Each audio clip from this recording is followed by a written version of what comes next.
objetiva, la que vemos todos los días, y nos organizamos en realidad. Cuando hacemos psicosis nos desorganizamos de la realidad objetiva y entramos a nuestra realidad creada, entre comillas, y la vivimos y la sentimos como si una realidad como la vemos los de afuera.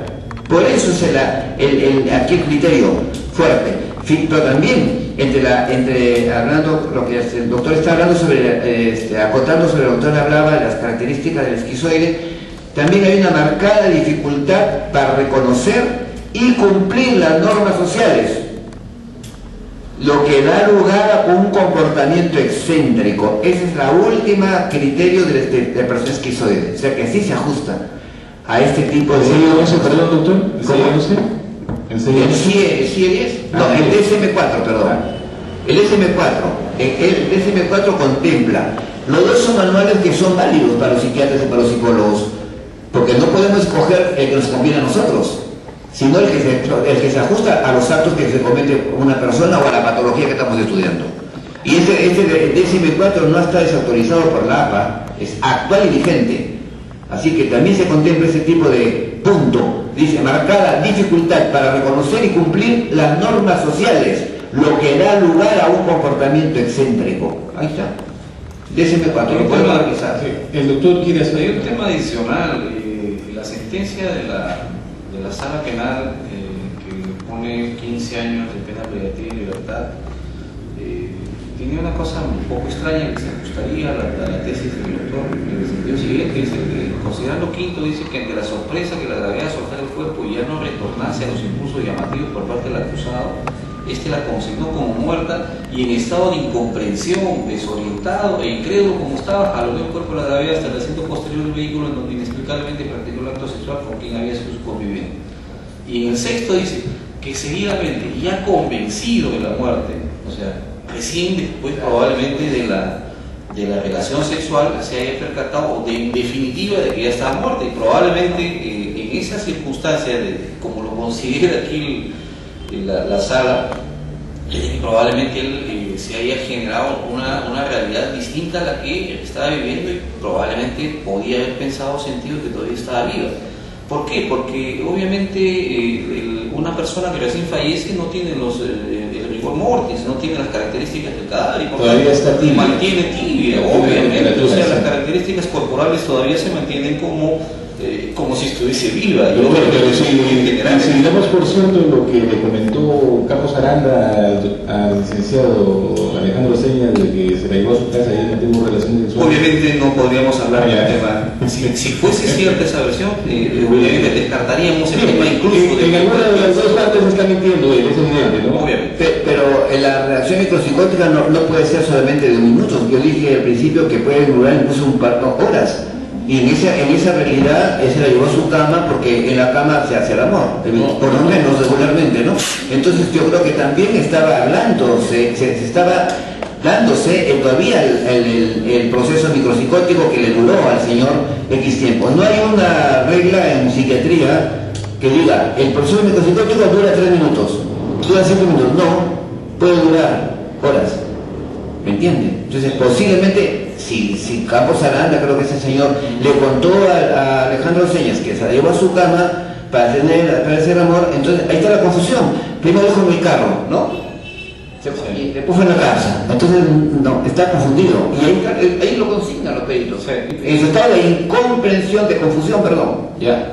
Entonces yo creo que podemos considerar que el hecho de que la llevaba a la cama todavía andaba en ese proceso micropsicótico, porque esa palabra no podemos descuidar. Eclosión micropsicótica es el término completo. Hay un tema adicional ahí. No nos olvidemos de que el hombre es un ser de costumbre.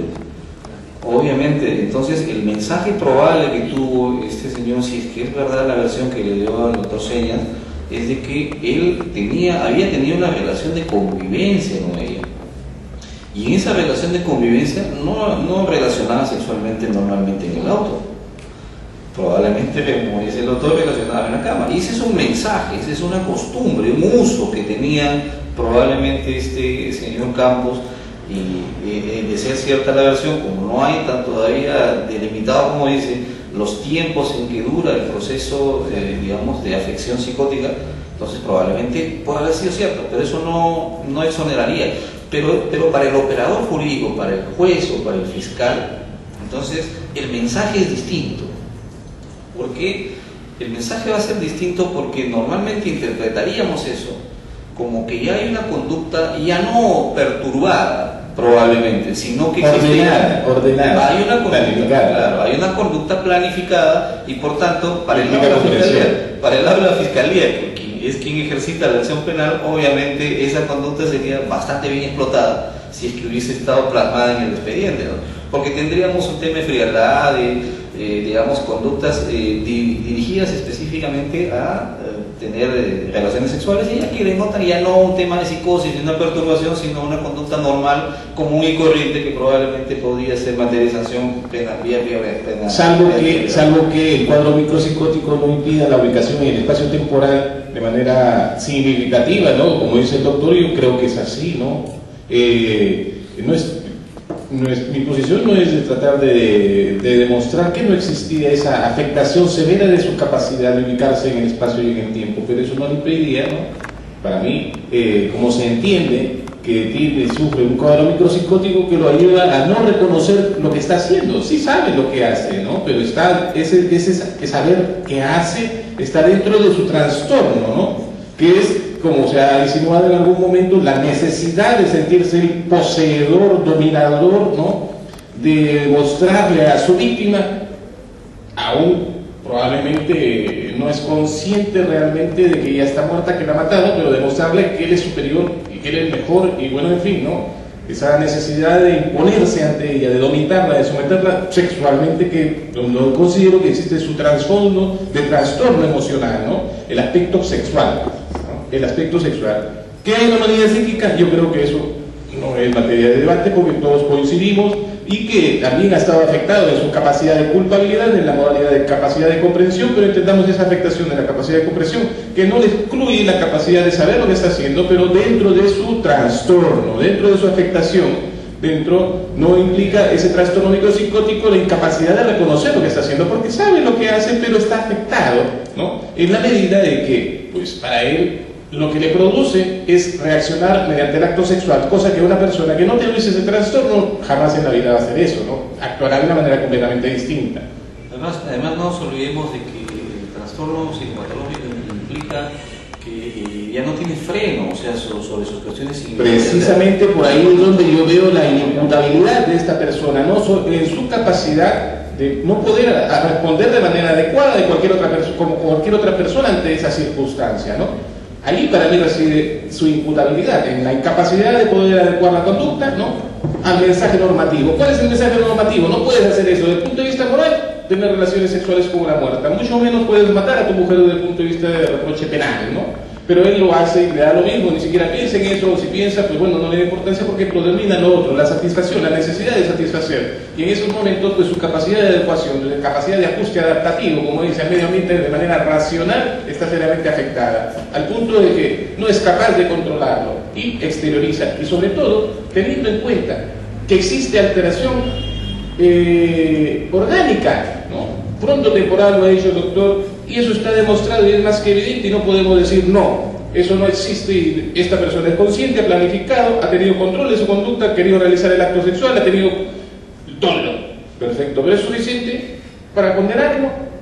Y tenemos que saber hasta qué punto o en qué personas, en qué casos se puede estar afectados de manera severa en su capacidad de responder adecuadamente al mensaje normativo, ¿no? Y en estos casos, estas personas que han sido, como hemos visto en el video, y no nos olvidemos del video, ¿no?, que nuestro cerebro es el que determina nuestra conducta, y esos cerebros están dañados, por una u otra razón están dañados, y que también se dan probables causas de ese daño.